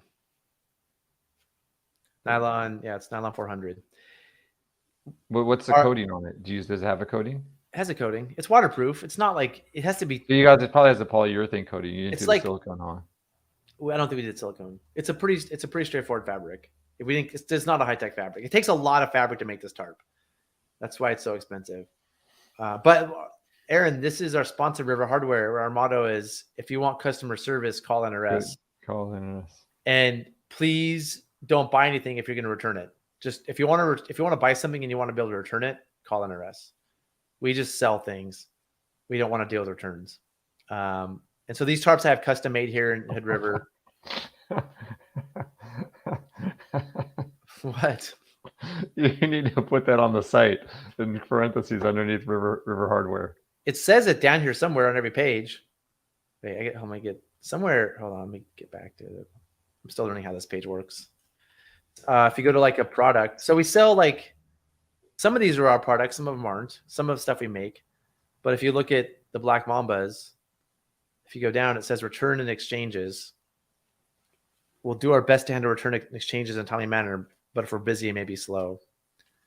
And it says we're not really set up to handle returns and exchanges. Like literally, we just have this site to help people get things they want. This is not a real business endeavor. This is literally like people are like, hey, how do I get the WWTC throw bags? And I'm like, before I would just say, call Gaspar in Hungary and good luck. And now I import them and help people get them. And we sell like people who go on trips want to buy like our hats and stuff. So we put it here. Okay, enough of that. Thanks for bringing that up. That's our sponsor of the show.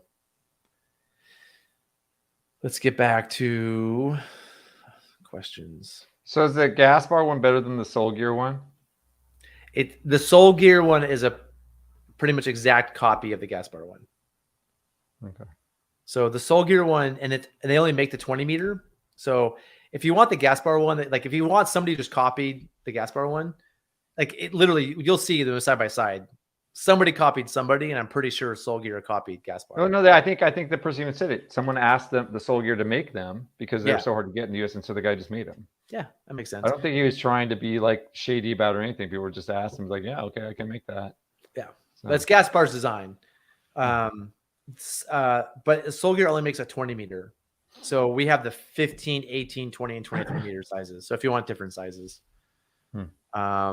American soft butts. This is my favorite Gear Garage boomer take. It's not just boomers. Oh, I'm a boomer. Wait, am I the boomer here? Yeah, he's calling you a boomer, I think. I'm a Generation X. God, am I getting that old? Were people thinking about boomer? You're not a boomer, but I mean, you want to soft. Oh, I'm not getting into it. I don't need to get into this anymore. Aaron, there we go. So, okay, Sean, I got your email. This is the one I thought I was responding to earlier. Okay. And yeah, the person who built the ones for the college, he actually is kind of being particular and only wants to build a few a year, and so he's not putting out to general. And I found that afterwards. I was like, hey, I got a bunch of people, but I've got another guy I'm working on, and he's kind of in the construction stage, and so I'll let you know when he's got a working model. But there's another guy who's working with Sierra Mac right now. He's got a couple of their frames, and he's trying to build some for Sierra Mac, and so. Once he's got a working model that looks good, that I'm confident recommending, I can let you know, and I can let other people know. So the really hard thing, because I was making these for a while, the really hard thing here is shipping. No, exactly, yeah, and you that's can't why. Ship these. But this guy's based in South Lake, so he's close to Sean. Close to Sean, but like nobody else. No, and not close. Like Sean still has to drive there. It's not like it's still a day to get one of driving. You have to pick it up, like you have to meet, you have to like make a meeting. You're like, hey, are you available on Tuesday? Are you available on Wednesday? And then meet the person. And like, this is the problem with selling creek frames is getting into the people that want them. And the reason I stopped making them is because I sold one to somebody and then they returned it. And I was like, nope, I am not doing returns. Like I'm not going to go through all this effort to make this and sell it and then have somebody meet somebody to get it to them. I have to meet them again to get it back. It's just not worth the effort. So I must say those things are the person could have turned around and sold it to someone else very easily. That's too bad. Just resell it. I was like, I am not dealing with the return. I was just doing to help people get frames. Yeah. Sean, do not contact me at River Hardware. We do not sell creek frames. Contact Noel. Maybe Noel will sell you his. We do not make these anymore. Does the sealed floor change your view of high side versus Aire? Yeah, for R2ing. Well, Zach, Sean, you got to remember, Zach's never really R2'd much, so he doesn't really know much about it, as you said earlier. Zach. So the saying is, if you were R2ing, this is my question for you. First of all, if you were R2ing in Aire, would you want one with a sealed floor or an unsealed floor? Unsealed. So if you had an Aire boat with a sealed floor, would you still prefer that over the high side? I honestly don't have a major preference. If I'm gonna run class 5, I want the Aire. It's hands down. I want the Aire. The high side's probably fine. The Aire is going to perform better in hard and bigger water, and not bigger volume, more difficult water. I'm going to say I think the Aire is the best performing boat for difficult water. So if I'm R2ing like, Tuolumne, Chamberlains, Wind, Farmlands, Golly, it doesn't matter. Like high side Aire, it doesn't matter. But if I'm going to R2 the Green Truss or Cherry Creek or Forks of the Kern, a high water, for example, I'm going to want the Aire. God, I really want to go up to Cherry Creek with you, and you can take that boat, and I'll take we can take our choice boats for R2ing, and we can go down. I don't want to R2 Cherry Creek. Well, you said if you were doing, that's what you would use. I'll row Cherry. I would, if I was to row Cherry Creek, I would row a 13-foot Aire, just me in an oar boat. I'd much rather row a 13-foot Aire than a high side or a Sotar. We have to get out there. We'll have to go R2 it at the same time. I think I'm getting too old for Cherry Creek. I don't know. What are you talking about? You know, Adam is still working trips, and he's like 10 years older than me. He's still getting commercial trips up there. So that's amazing. Yeah, I know, right? No, I mean, I mean, if my optimal boat would be though a creek boat, a Cherry Creek, like 15-foot raft with 2 paddlers. That is by far my favorite. I would go. I'm going to say this. I'm going to say this. You'd be better off with no paddlers. It's surprising. For years we're working trips up there, and you're like, oh, you start off with 2 paddlers, and then we started running some empty boats up there because of just the way things worked out, and we found it was actually easier running an empty boat than running with 2 paddlers. It's so light, and you rig the boat almost in the same place. Maybe put a little bit of your weight up front. It runs like a champ. It's amazing. I've never rode an empty boat up there. I've only rode the paddlers. Oh, Zach, it's so or an empty boat. But my optimal boat would be the Sotar design for like the Marty Mac boats. Those are sweet boats. Or like even an Adventurer. I'd be super happy with an Adventurer up there. Over my 14. I want a big boat. I'd want a big boat. I wouldn't want to. If I had to run a small boat, the Aire 13. But if I'm going to row Cherry Creek, I'm going to want like a 14 or 15. The 14 works great as long as you don't have a lot of weight. The 15, Marty's boats are better when you've got weight. But the 14. But I want big tubes. Right. I don't want to like get caught on anything. I just want to power through things. The bottom of a mushroom, I just want to eat it and not even think about it. Where like a 13-foot Aire, I might get, I don't know. No one gets surfed at the bottom mushroom unless you're on the left side. Not surf, but like turned. Yeah. I just want to go through there and go, no problem. Not even think about it. And also like Toadstool, I'd want big tubes, big boat. Lewis's Leap.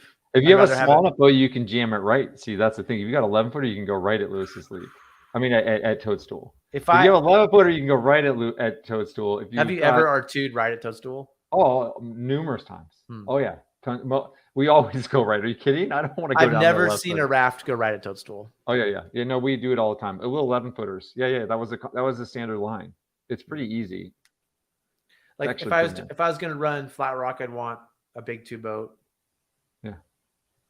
Lewis's and long boat to just go over and. Lewis's. Once you hit the drop, you're fine. It's up above, navigating the top. But I wouldn't want to like. Going over it, if it's a short boat, I might turn a little bit. I might go over a little bit of an angle. Or a long boat, I feel like I can just go over the drop. Tuolumne's a 5K. Hey, Tuolumne's gonna be big this year. What I really want to do, Aaron, is go do a 5,000 or 8,000 Tuolumne trip in July. That would be fun. Amazing. Unfortunately, you have to get towed across the reservoir and hike your boat down the road. I'd still do it. Oh, are they not gonna run Tuolumne trips this summer? I think they are. It looks like the South Fork Road, they're going to get special permission to access to the South Fork Road, and then maybe have guests hike down the South Fork Road, and then they're going to have to tow out to Moccasin since Lumsden Road's closed and both accessing both sides at Ward Trail right now are closed. I've done that before. I've done a trip where we take all the gear in on the Lumsden Road in like a Tacoma, and then hike the guests down the South Fork Road. You might have been with me on a day trip. Yeah, we've done that before. Yeah, a lot. Yeah. Was you on that? And then we did a day trip at 5,000, and then got to the reservoir, and then went through the log jam. The log jam is sort of the icing on the cake. Like, add a log jam to the reservoir and then go to Moccasin. That's a day. Yeah. No, I remember. Yeah. So we've done that before. Well, Aaron, I think we got to all of our questions. We got to all of our comments. The only thing left is to watch my wind footage. Let's go talk this one real quickly. What's the guy making them use? Yeah, I've heard about that too, Sean. And like, I know some people who got some smaller ones, and some bigger people actually bent the frames on some smaller ones that are out there. I think there was aluminum too, maybe the ones, but like I know Aire got some that were smaller and they got bent. But then another friend of mine, Allie Greco, she has one and it's been holding up fine for her, and she's been very happy with it, and it's smaller diameter. So I think it depends how big you are. You know, like I could probably get away with it. I still want one of the bigger ones just because you know it's going to last forever and it's not going to over time get worn down. I'd rather just have one that's crazy solid and it's not having those problems. But yeah, I hear your concern about those smaller diameter, the smaller diameter tubing. But I think there's also different materials. And so just because it's smaller diameter doesn't necessarily mean it's not as strong, because they've got new materials that they come up with in the last 20 years. So that's the other thing I would check with the guy and be like, okay, how does the material kit compare in terms of its strength? Because that's something else. The guy I know who's working with Sierra Mac he's like, hey, the materials have changed a lot in the last 20 years. We've got more options. And that guy, Tom, who makes better mounts, he's talking about the same thing, how the materials have changed.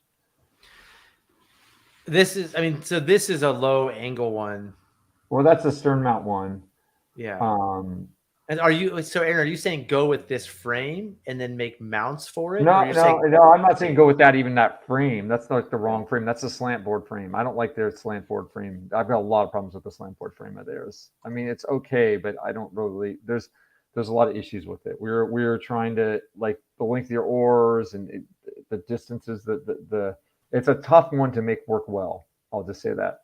I'm saying just use the Longhorn, and on the Longhorn frame, just make your own slant board for it. That's what I'm saying. Like down in Chile, we used to just for all season, we just cam strap a board to the frame, and that's what we'd use. We just cam strap it on, and we're done. And that's what we used the whole time. We never had it rigged on there. Here's an article about how to build a slant board frame. So there's the padding you're talking about for America that's getting soft. Throw a pad on it. Oh, where'd you get that article? I just Googled slant board frame. It's pretty easy. This is what I've seen people do a lot, like a thin slide pad just sort of strapped on. Yeah. That's a pretty cool little frame. We glued stuff on. It was nice in Cherry Creek, which made it nice. Yeah. Yeah. That's when I remember I told you that guy returned the slant board frame to me. He had glued on some padding, but then he tore it off and returned it to me with like half torn off padding. Oh. So I also it's pretty frustrating. That's why I don't want to do write me a bad review, buddy. Yeah. So yeah, I mean, slant board frames are cool. They're better. I agree, but the seats are fine. I think if you just do a seat on that back, on that instead of having the slant board, just throw a seat on that back bar, it's fine. And the other thing you do too is you can put a spacer between the seat and the bar to change your angle. And we used to do that on Chile too. We throw something behind it to make it go high. Under it. There's like a block under it. Now I'm saying, like, in this photo here, like I would be, I mean, the slant board's cool. I'm super happy with the slant board. But like I'd be happy with the seat there. I know. I think the slant board's just a better option. That's all I'm saying. It's I think for running whitewater, for being a badass, it's probably better. But also, like, you lose cargo space down low. Like if I want to put things down there, it's a little harder. Where? Below where your feet go? Where your feet normally go? That whole area. It's just harder to put a bag down there or stuff down there. You got to shove it in or under. So what we used to do is we used to rig stuff on top of our slant board down by our feet, right between our feet. We'd rig our long line right there, because then it was really easy to access, and then it was rarely get buried right there. So we'd rig our long line on our slant board right above our feet. That makes sense. Yeah, you could go thinner tubing but thicker wall, but if it's aluminum, you want to go thicker tubing and thinner wall. Like, it's just with the steel, I would say yes. With aluminum, you want to go thick tubes of aluminum. I feel like there you go. Yeah. So if you're a bigger dude, you probably want the thicker diameter. But like I said, it's worth talking to people, because you start talking to them. Like I say, Tom from Better Mounts was on our trip, and you start talking to him about it. He's like, he starts talking about the engineering of it. He's like, well, this is what this and this is this, and he's like, the tubing has changed, and they've got better technology than they did 20 years ago. So it's interesting. So I think you don't just assume since something's a smaller diameter that it means it's not as strong. Having said that, I know some that aren't as strong that are a smaller diameter that are running around out there. So it just depends who's building them. They're a smaller diameter. Yeah. I don't know. Sean, I plan to come to Clackfest and compete in our boat contest and beat Zach. Yeah, that's hilarious. That's a joke, right? I've never lost the oar boat. I've won every year I've competed the oar boat. Oh, really? I've never lost. So am I going to be up for the class? Am I going to be there for the class? You can if you want. That's right after the IRF class. You can come and try. Do you know what frame I use for the oar boat contest? Which one? Slant board. It definitely, I mean, it dominates in the part of the secret to winning the oar boat contest. I'll just tell you guys, and I'll still beat you. First of all, you have to be fit, right? That's important. So Aaron, get out and do some running. Second of all, you have to be really good at rowing. Third, you really have to have pins and clips, which most people don't have pins and clips. Fourth, you want long oars, so you get a lot of leverage and a little bit overlapping. So you gotta have good oar management. And fourth, slant board, so you can use your legs. If you're just sitting there rowing like this in a seat, you can't. You got to really no way. You got to get your legs into it. So fit, good, pins and clips, long oars, and then what do you call it? Your board thing, slant board. That's the secret to the oar boat race. So Aaron, if you have all those things, if we have equivalent boats, and it's me against you, that's tough competition. I don't think you're going to have a slant board frame. Just saying. Probably not. I have one at Grants Pass. I'll try to bring up. Maybe I'll bring you one too, just to be fair. Just to make it fair. But that's a secret. Yeah. Yeah, that's what I thought. That's what I thought. Sure. Next year, Sean. Always next year. Yeah. I bet a year from now you're gonna be saying to me, "Oh, next year, Zach." Yeah, we'll see. Why pins and clips? Pins and clips. You just when you're racing, you just want a yard. You just want to be going. You don't want to be thinking about spinnies. You don't want currents to catch your blades. You want to just do full power, and you're rowing backwards. So you can try it with spinnies, but you want full yard. And then when you're running, because you have to do about almost a mile of class 2-3, you just at full speed, and then you have to run the gates. And so the gates are really technical. And so I want pins and clips to make some super technical maneuvers in the gates too. You don't want to whiff a blade. You don't want to whiff anything. You just want to make these moves to make all the gates. We have all the things. Yeah. Cool. I mean, I'm almost 50, so somebody's going to come and beat me here soon. But I don't know. I just feel like there aren't a lot of young rafters up and coming. They're not as into it as we are. But I remember when I was young, showing up to Clackfest, I was still 30 then, 35. And there's a bunch of 50, 60-year-olds. I was the young person that came in and just whooped them, right? I think some new person who's been a guide for a long time and really talented may come and whoop me. I'm due. But I have lost in the cataract slalom once. So I'm beatable there for sure. There's a head-to-head R2 race. We could R2 together. Yep. Get a sealed floor Aire. Head-to-head R2 race. That's great. What month do you? Okay, that's not for us. That's not for us. What's the advantage of overlapping our handles? Leverage. Yep.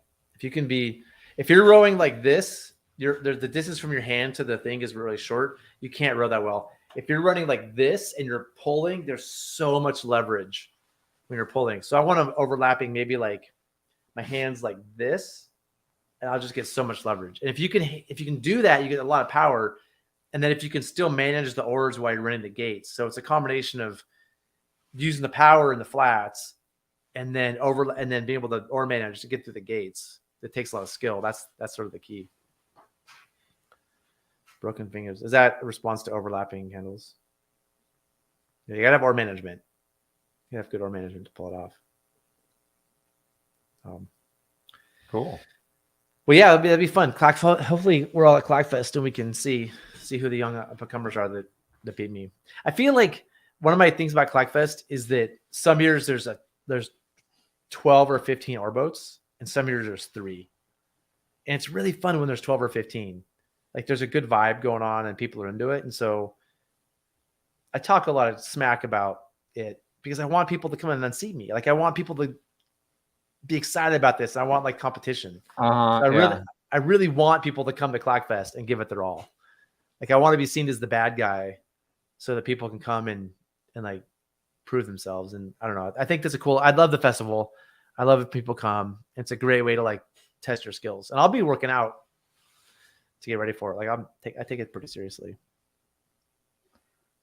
Exactly. Come and try. Yeah.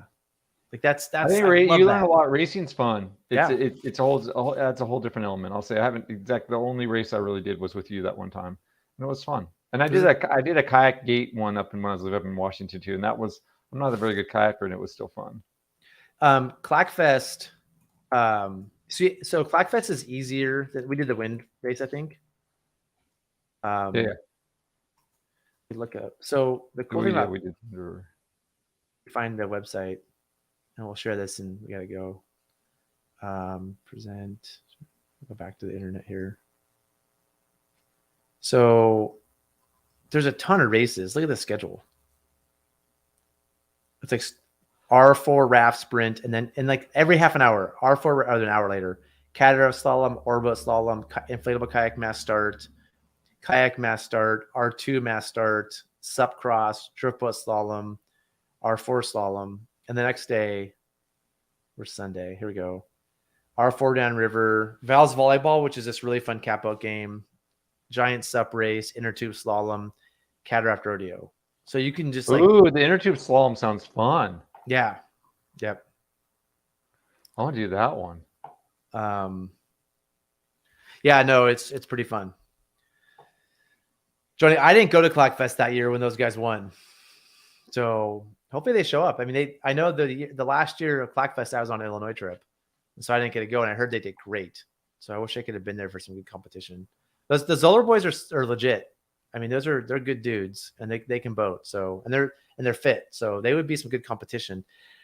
My guess is they're not running pins and clips, and that would give me a big advantage. Or I guess they're not running slant boards either. So on the gear front, I have some advantage. You sponsor by give some money or organize them. I don't have time to organize them, and I don't have a lot of money. So River Hardware will give away some.